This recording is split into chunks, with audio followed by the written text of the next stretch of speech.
So many teams their team morale is going down because they aren't running the floor, and I'm talking about on defense.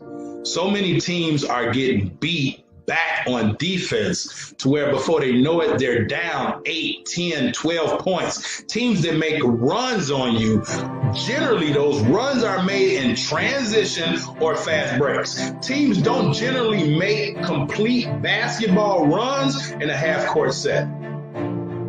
Teams really don't make runs strictly in a half court set. Those runs build up momentum due to teams not getting back and running the court, running the floor on defense. So now they're able to get an easy shot. Now they're able to get a quick transition bucket. Now that confidence and that momentum is building up. Now they're able to, bang down a three. Now, they get going, the crowd get rolling, the other coach like, timeout. And then when that other coach do that, now the momentum is that much greater. Does that make sense? So if teams really just run the floor on defense, they'll solve half their problems. If you can get back on defense and stop a team's ability to get easy buckets, well, now that team has to think. You see how everything goes back to this? Now that team has to think. Now they have to call that play. They have to run that play. They have to try to figure it out, but they have to try to figure it out on the fly, as opposed to now they just playing off instinct and just off reaction because that momentum is building up and now they just totally charged up. So run the court, run the floor on defense. You got to know your role. And knowing your role is knowing the strength that you have and like how you bring that to whatever team you're on. So that's knowing your 1 and your 1A. So for like homework, you got to understand what's your 1 and what's your 1A and be real honest with yourself. The second thing is KYP. You got to know your personnel. Know who to get, know who to get the ball to, when to get them the ball, and where to get them the ball. And then the third thing is just what's your personal value level, right? Like what value do you bring to each situation that you're in? Now, because you can talk the basketball language and you understand things, again, when you change the way you look at things, the things you look at change. When you do that, now it makes basketball so much easier. Because where everybody else trying to get in where they fit in, y'all are creating your own lane.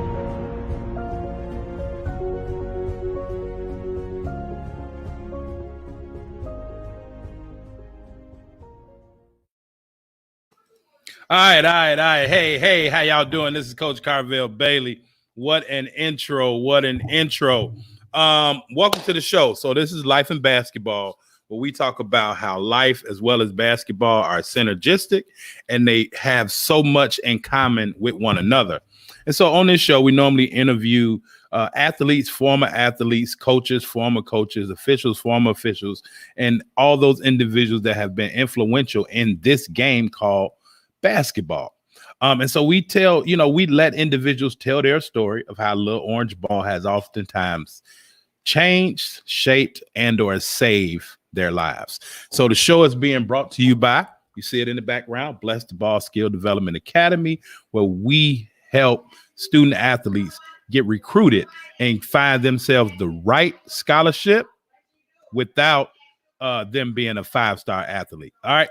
So the show is also being brought to you by Understanding Life Through the Game of Basketball. This is my first book. The show was birthed from this book. We understand, or maybe you understand or not, but in life, just like basketball, certain principles that help you become successful.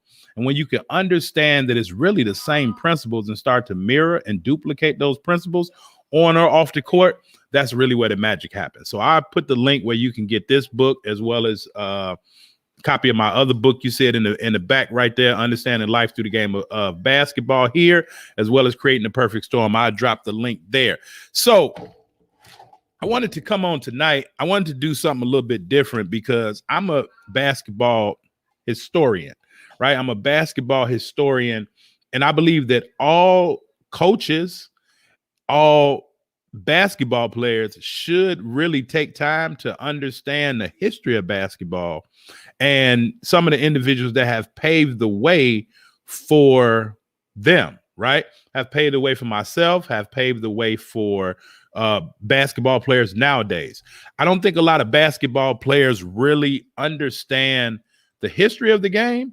And because they may not understand the history of the game, it's kind of easy for them to act a certain way about the game, maybe even disrespect the game a little bit, based on just their perception. But a lot of times when you understand the history, when you know where you came from, you can understand where you're going. So again, I study history as well as I study coaches. And this one particular coach, I do want to take time out today because he's really like the godfather of basketball, college basketball. Definitely. And that's Mr. John Chaney, right? Coach John Chaney. And Coach Chaney, passed away yesterday, and I'm dating myself with this show here. But Coach Chaney passed away yesterday, and the first thing that I want to do, as well as the late great Cicely Tyson, as well as Hank Aaron, I want to just take the time out and just give a moment of silence for all of those before I really get into what tonight's show is about with Coach Chaney. So if you can with me, let's just have a moment of silence for three greats that we've lost in the past 3 days.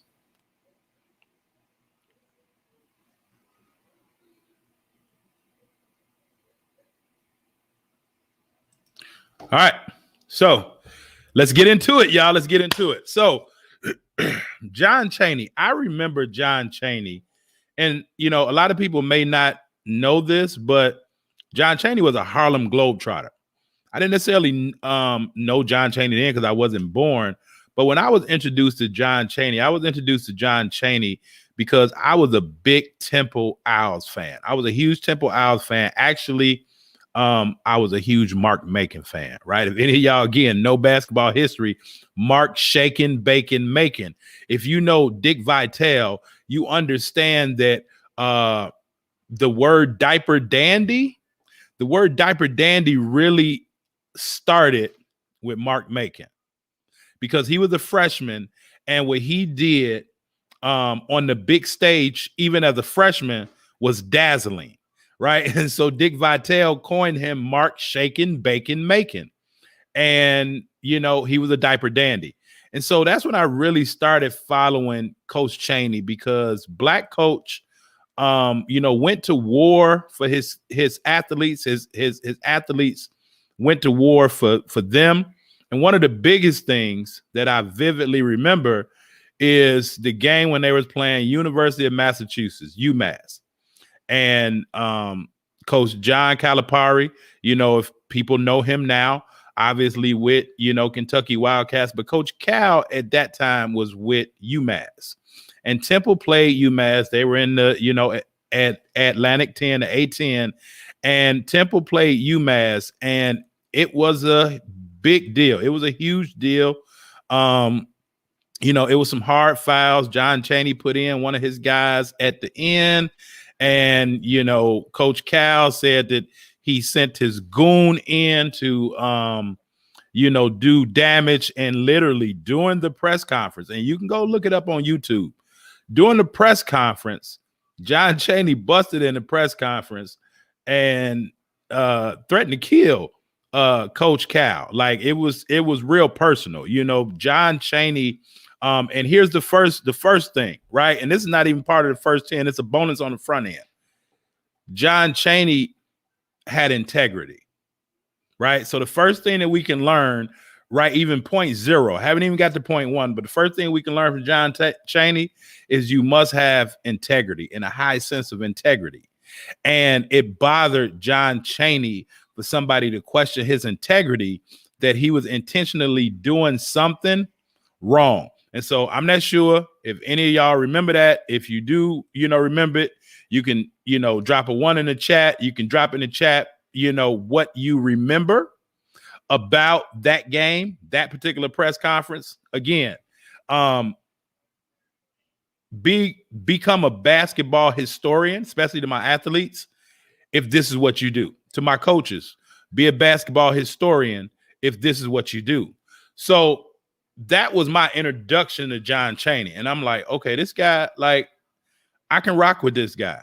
And then just over the course of time, just listening to him now, right? Watching him coach, but then listening to him whenever he did a post-game interview, a press conference. They weren't really doing halftime interviews at that particular time, in basketball. But anytime that Coach Chaney would talk, I would listen because it was always some nuggets that he would drop. And so I wanted to come on here and do this because, as you know, again, what I do is I help student athletes get recruited by the right school for them, even if they're not a 5-star athlete, right? By improving their mindset as well as their skill set. So I said, okay, what I'm noticing when I talk to parents, I'm noticing a couple things that's universal. And I talk to parents all over the country. Confidence and the inability to make the proper decisions. So the two things that I'm learning, or that I already knew, but what I'm being told, that parents are understanding, that the issues that their student athletes are having is they're having confidence issues, or they're having decision-making issues. And now decision-making issues is a confidence issue. Does that make sense? Right? Decision-making issues is a confidence issue. We got Richard Brown. What up, Rich? We got my man, Coach Wright, Coach Eric Wright. Listen, and I always say this, but what you know of me as a head coach, you wouldn't necessarily know unless you understood who Eric Wright is. All right. And I always give Coach Wright, man, his flowers while he here because, like a brother of mine, but just the things that he did to help us be effective on every level. I'm not sure if you can see, but I got trophies on either side of me. And Coach Wright was part of both of them. Truman College, right? Over there, over here, you got like Highland. When we were at Malcolm X. So Coach Wright, man, definitely big up to Coach Wright doing some great things for the city and in the community right now. But Coach Wright said, man, he was ready to fight Calipari. Eddie Jones held him back. Go Google or go YouTube that press conference with John Chaney about the man. It was nuts with John Chaney and Coach Cal. But have a sense of integrity. That's number one. Or that's point zero. Number one is this. And we had an individual on our team that really understood this, and the players laughed and talked about him. And he used to always say, angles, angles, angles. Basketball players, you don't play the game of basketball north and south. You don't play the game of basketball east and west. You play the game of basketball northeast, southeast, northwest, or southwest. Does that make sense? So you're not just playing in straight lines. The game is played in angles. So you're not just making a direct pass, as Coach Chaney has always taught. You have to get to an angle and make that pass on an angle. If you're feeding the post, you can't just make a direct pass to the post. You need to get a good angle to be able to feed the pass. If you're on a fast break, why do you think that coaches tell the wings to start coming in at the three-point line, right? Angles.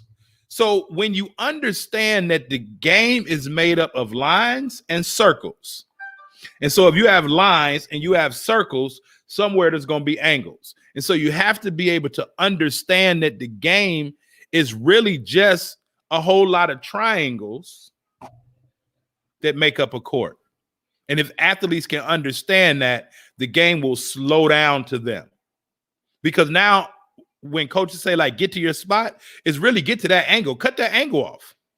All right, so the first thing that John Chaney taught us was angles, and the court is a whole bunch of different triangles, right? Lines and circles that make up triangles. All right.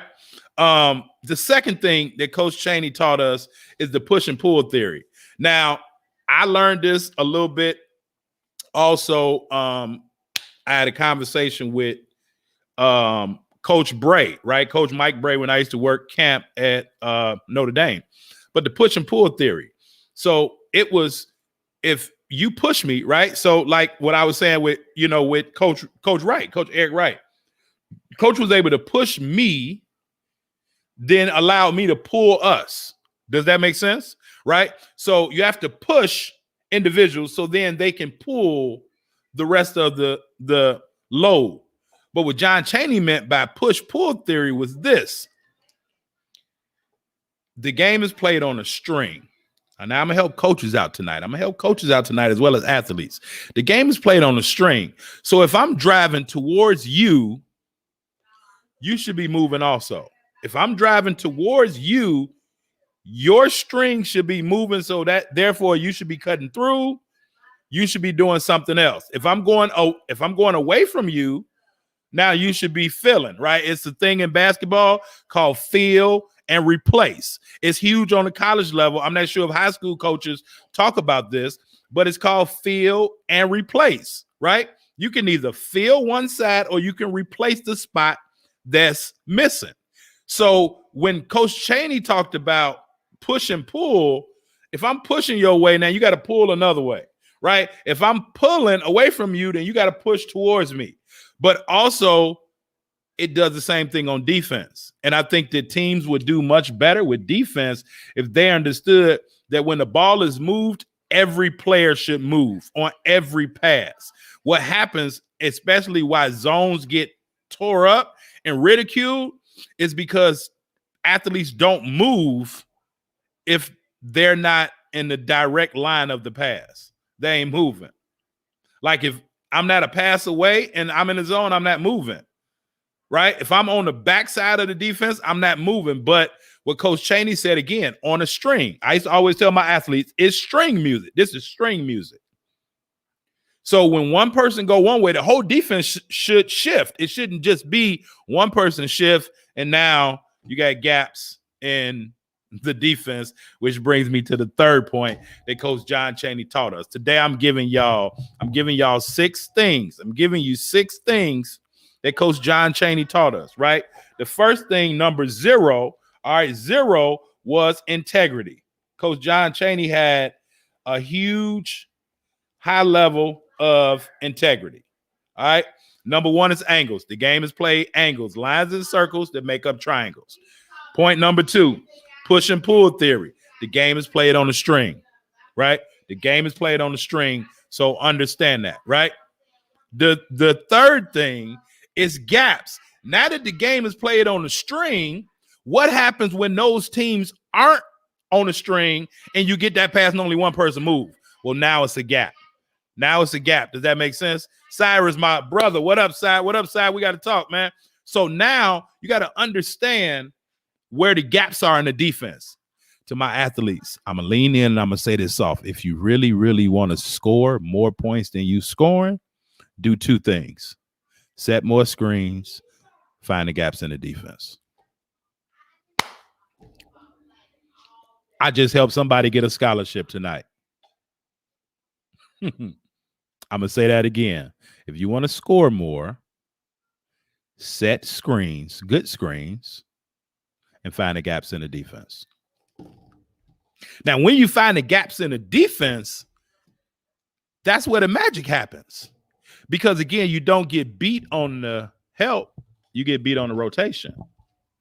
And so if you understand that as an athlete, that I'm not going to beat this team on the help, because somebody going to help and cut me off. That's why you got primary moves and secondary moves. Everybody's going to all these trainers, learning all these different moves, maybe wasting your money doing all this stuff that don't apply to real basketball. Understand what I'm saying. Learn the gaps. Learn where the gaps are in the defense. That's going to make your life so much better. Coaches, teach the gaps in the defense. Help your athletes identify the gaps in the defense. It's going to make life so much better. So the third thing that Coach Chaney taught us was gaps. The fourth thing that Coach Chaney taught us was this, and this is huge. This is huge. Coach Chaney taught us this: if you're late, you're failing. I'm going to say that again. Coach Chaney said, if you're late, you're failing. That means if you're late for practice, if you're late for class, if you're late for work study, whatever that might be, right? If you're late for doctor's appointment or a physical appointment, right? You got to have treatment. If you're late for study hall. But watch this. If you're late on a play, you're losing. Now, he also said, don't get it confused with after performing the act. After you perform the act and it's not successful, then you become a loser. Does that make sense? You're not a loser until you perform an act and it doesn't go the way that you wanted it to go. And even then, you got to be able to win or like learn from losing, learn from your losses. But Coach Chaney said, if you're late, you're losing. And coaches say it in a different way. Coaches say this, that if you early, you on time. If you on time, you late. Practice start at 11 and you walk in at 11, you late, especially on the college level. You're late. And it ain't just when the head coach get there. Whatever time practice start, because it's somebody there. If it's a manager, same way with class. I know in college, the biggest thing, right? At times we couldn't wait. I think it was like the 15-minute rule, right? Y'all can correct me or not. But if the teacher ain't there in college in 15 minutes, somebody like, where the sign-in sheet at? Let's sign this sign-in sheet, leave it in the classroom. They can't mark us absent for not going to class. But Coach John Chaney said, if you're late, you're failing. All right? After you perform the act, if it don't go right, then you're a failure. So I hope that somebody is taking notes with this. Again, you know, Life in Basketball is the #1 personal and professional development show for athletes, coaches, and parents of student athletes. So I hope you taking notes because I just gave you 4. The 5th thing is this, right? The 5th thing is this. Coach Chaney understood turnovers. Turnovers. Now watch this. Coach Chaney coached at Temple for, I believe it was maybe, was it 10? No, from 82 to 2006. So go figure, right? So he coached at Temple for 24 years. And Temple led the country every year but 3 with averaging 10 turnovers or less. I'm going to say that again. Coach Chaney worked for Temple for 24 years. And he led the country all but 3 years in the least amount of turnovers. His team protected the ball. You got to protect the ball. Remember, I said confidence and indecisiveness. Those were the 2 things that when I talk to parents say that their student athlete is having trouble with. Their confidence somewhere on the court and indecisiveness, not able to make a decision. But that comes back to confidence issue. Does that make sense?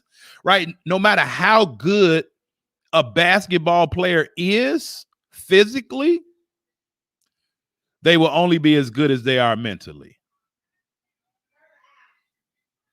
I'm going to say that again.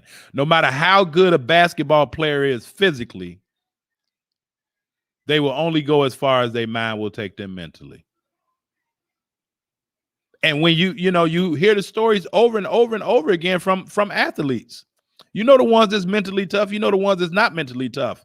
But those teams, and I'm talking to my high school teams right now, my high school coaches, my high school athletes, you're not going to be able to win those games if your team's turning the ball over.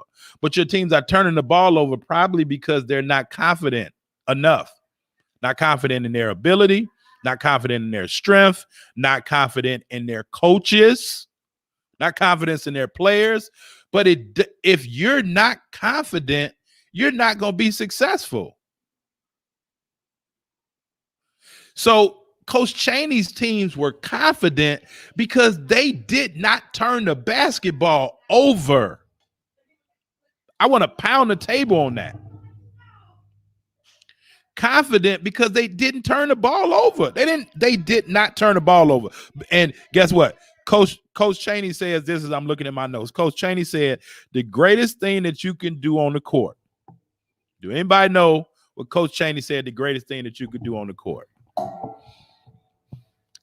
And I know that Coach Cyrus McGinnis is a historian, so he may know, right? And it's kind of like the thing that I talk about. The worst thing that they've ever did to a basketball was put air in it. The worst thing they ever did to a basketball was put air in it, because now people just pound the ball and pound the ball and pound the ball. But can anybody answer this question? What is the greatest thing that you can do on the basketball court that John Chaney said?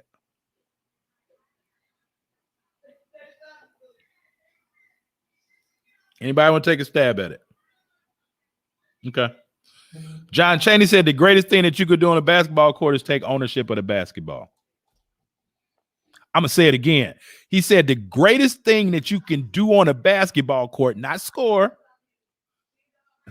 not even take a charge, not dive for a loose ball, not get a block shot, not get a rebound, not hit a three, turn around, look at the crowd. No, the greatest thing that you can do on the basketball court is take ownership of the basketball. I tell you a quick story. My first year working at Notre Dame camp. Remember I said, Coach Mike Bray. But so they were looking at me, right? Okay, you know where all the coaches from. He's from Chicago. And so we had to do stations. And so it was a ball handling station. And so I was, they had shooting station, defensive station, footwork. So I wanted to be over, like, it was really dribbling. But I changed it to ball handling, because dribbling and ball handling are two totally different things, right? And so the first thing that I had my athletes do was just hold the ball out in front of them. And I've done this with my high school athletes. I've done this with my college athletes. And I really do it with all my point guards. I have them hold the basketball out in front of them, and I have them repeat these words after me. This is my basketball, and I will take care of it. This is my basketball, and I will take care of it. And then I would smack the ball out their hands, and when they turn the ball over, then I make them run, because they just lied, right? Because you just said you was going to take care of the basketball, and I was able to knock it out your hands. That's a turnover. So this is my basketball, and I will take care of it. John Chaney said the greatest thing that you can do on the basketball court is take ownership of the basketball. I want my athletes, please start taking ownership of the basketball. And how do you take ownership of the basketball? You got to value it. You have to value it.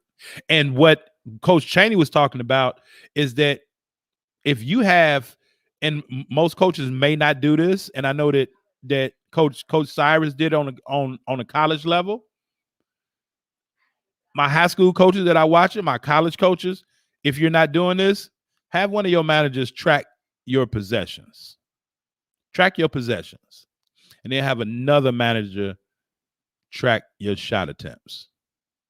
Like, if you don't have an actual scorekeeper that's doing stats, field goal made, field goal attempts, free throw made, free throw attempts, right? Your manager should be doing those things anyway, right? You should have a list. You should have a chart, right? With all the players' names or numbers, free throws. So the chart that I used to make, and each of my managers had one.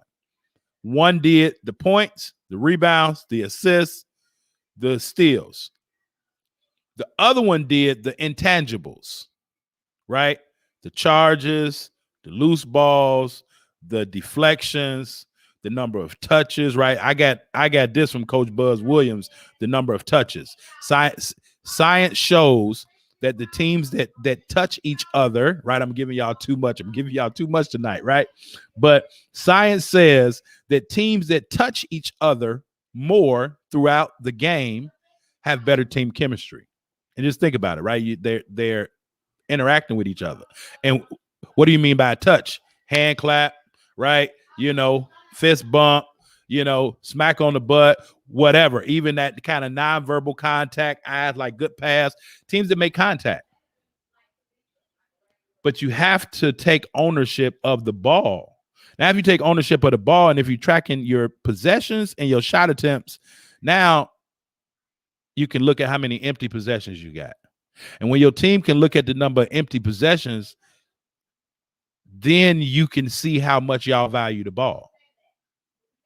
Right. And if you don't value the ball, then you probably turning it over. And if you turn it over, you're probably not going to have a great win-loss record. And this is a results business. If you're not producing results, they're going to get rid of you, period, as a coach and as an athlete. If you're not getting results, they're going to get rid of you. So the fifth thing that Coach Chaney's taught us was turnovers. You have to take care of the ball. Don't have empty trips down the court. Right? My athletes, don't get upset because somebody else shot. Now you want a shot. Everybody want to turn. Don't have empty trips down the court. I always talk about no, I ain't gonna even get that to y'all, man. I'm giving y'all too much tonight, right? But I always talk about like closing the inner quarters. You got to close the inner quarters. And how do you close the inner quarters? By getting a stop or scoring the basketball. Those are the only two ways that you can close a quarter or close a half. You get a stop on the defensive end or you score on the offensive end. Anything other than that is an empty possession. You're not valuing the basketball. And then the sixth thing that Coach Chaney taught us was it's not what it is what it looks like. Now, I teach my kids all the time about perception. Everything comes down to perception. So when my athletes, even in high school, and I coached at a school and, pretty nice school in Chicago, named Hyde Park, but my players couldn't wear earrings in the building. Just couldn't. I didn't trip at first, but they wanted to be too cool off the court and they wasn't tough on the court. So my players couldn't wear earrings in the building. If they was caught wearing earrings in the building, we was going to have a problem. My players was also taught that they had to tuck their shirts in.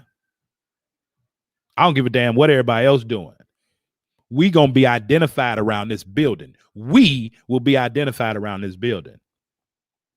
So if you're doing something wrong, which you shouldn't, they're going to be able to identify you, but they're going to know who you belong to because of the way that you're comporting yourself, right?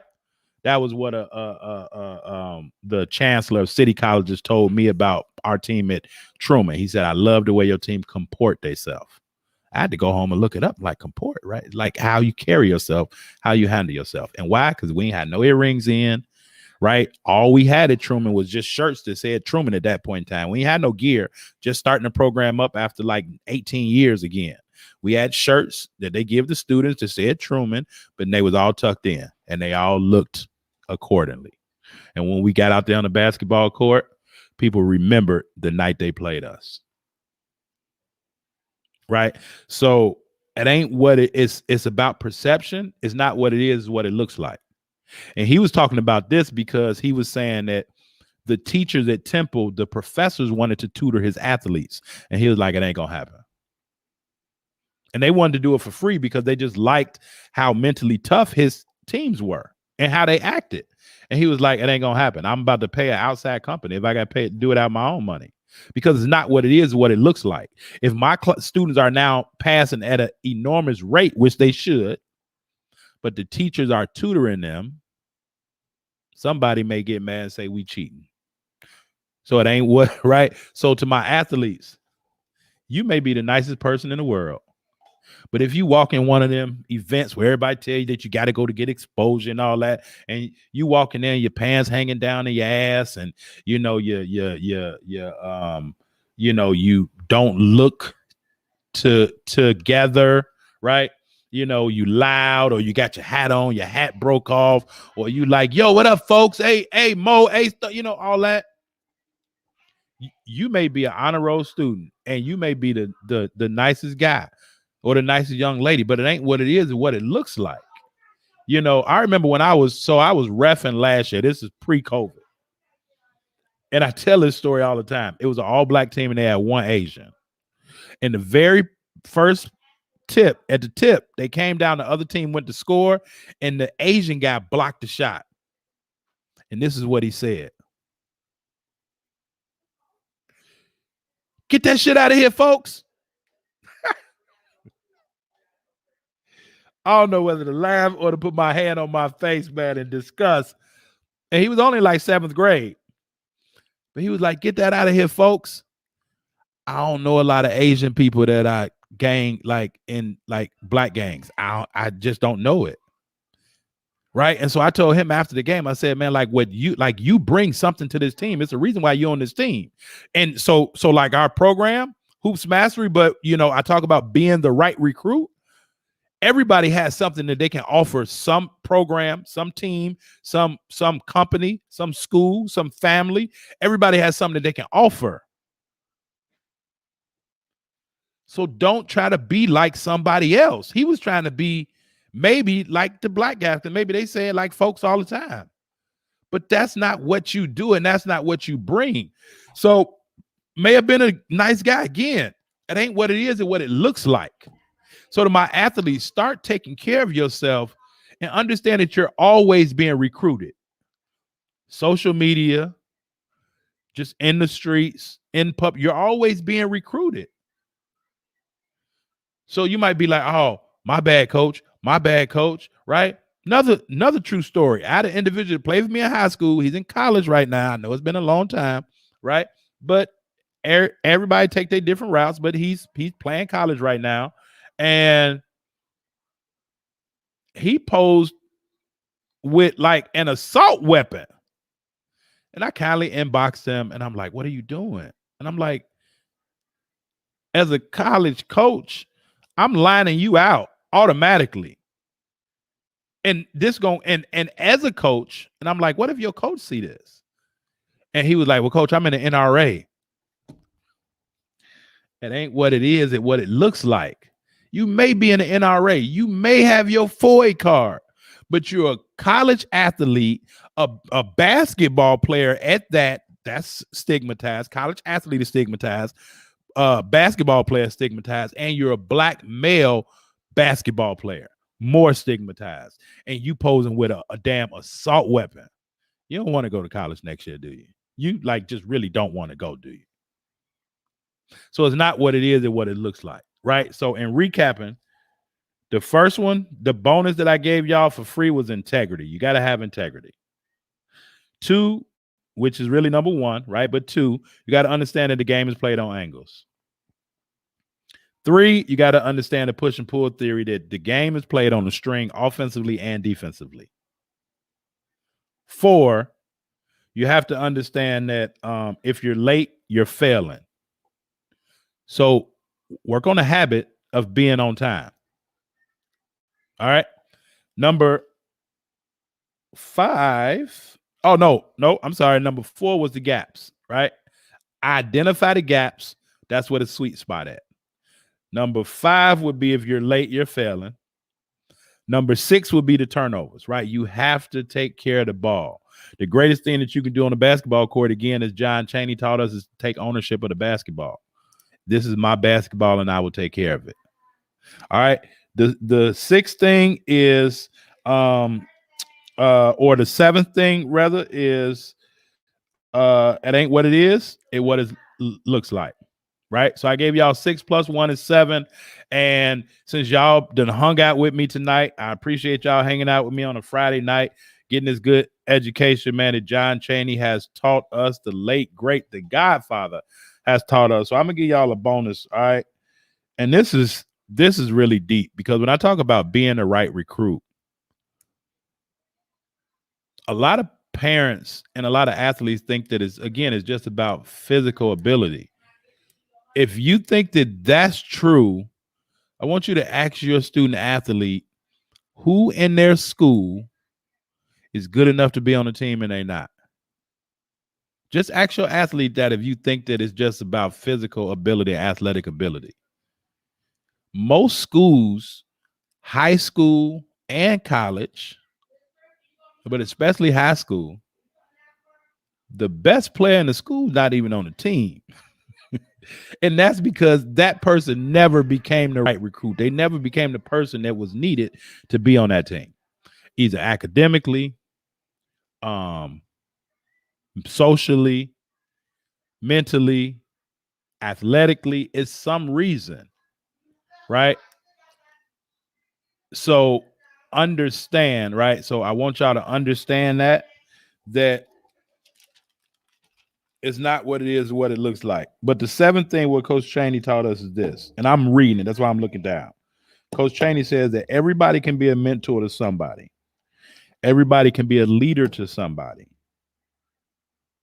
And why? Because he said that you can find good in just about anybody. Right? It's cool to point out things that people can fix.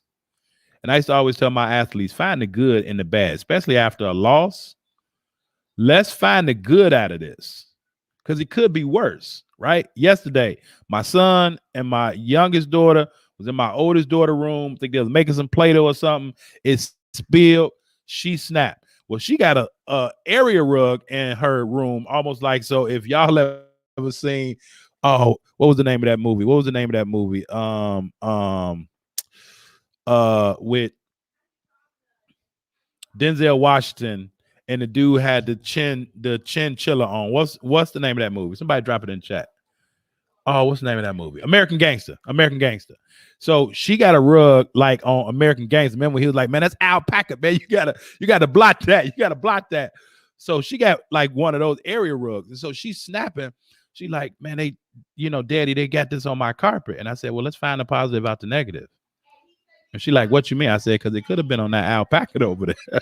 You know what I'm saying? She looked at it like alpaca, but inside joke, that's from the movie. But find the positive out the negative. So what Coach Chaney basically said is you can find the good in just about anybody. Even that butthole, right? Even that person that you don't like, it's got to be something good about them.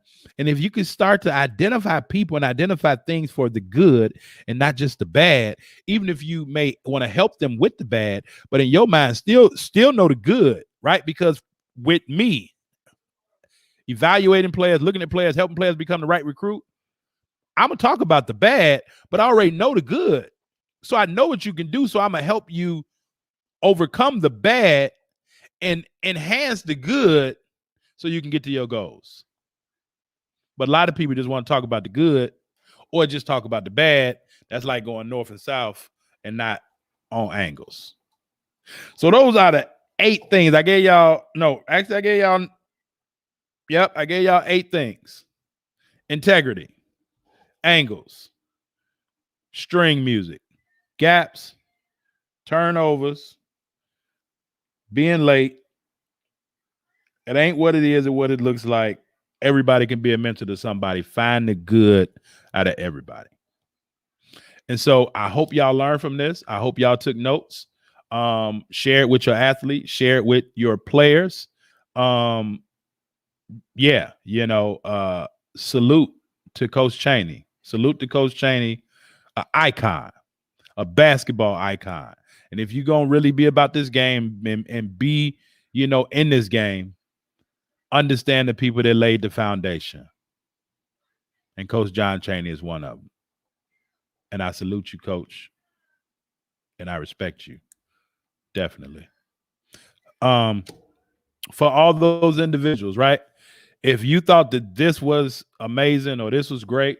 So in February, next month in February, let me see if I can get to my calendar. But we are having a Mamba Mentality Masterclass, right?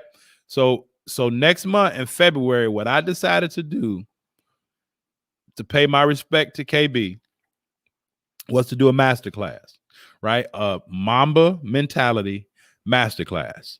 And so we're probably going to do it. It's probably going to be like All-Star Weekend, all right? And All-Star Weekend, it's either going to be All-Star Weekend or the week after All-Star Weekend.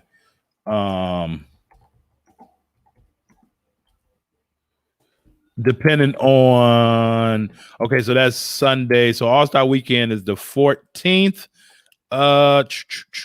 So no, it won't. So we're gonna have to push that back. It'll be the following week, right?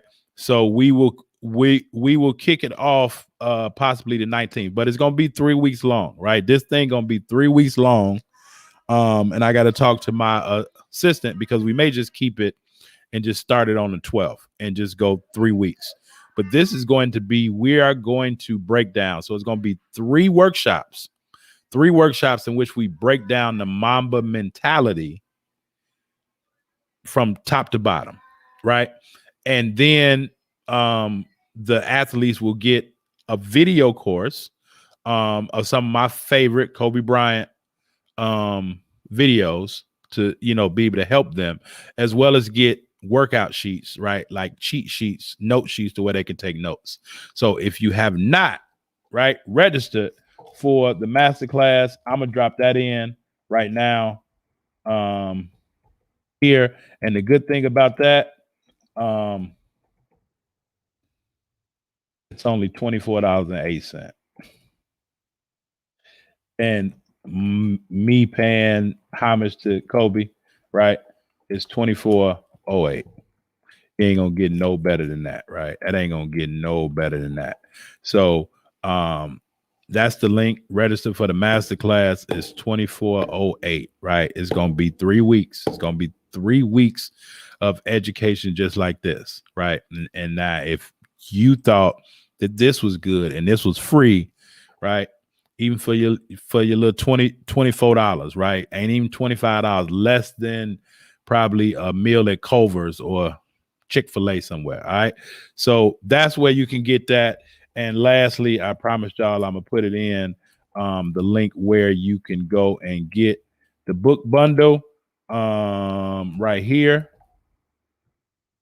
So y'all can go check that out here. In closing, as I always say, y'all, keep striving for the top because it is crowded as hell at the bottom. All right. Y'all be cool. It's been a great one. Share this with somebody that you know that loves to get educated about the game of basketball and love to continue to put themselves in a learning type of environment. All right. Y'all can definitely reach out to us if you haven't had a chance to check out my free training. You can get that definitely at BeTheRightRecruit.com. All right, BeTheRightRecruit.com. But Coach Carvel Bailey, I am out of here, y'all. I will holla. Peace.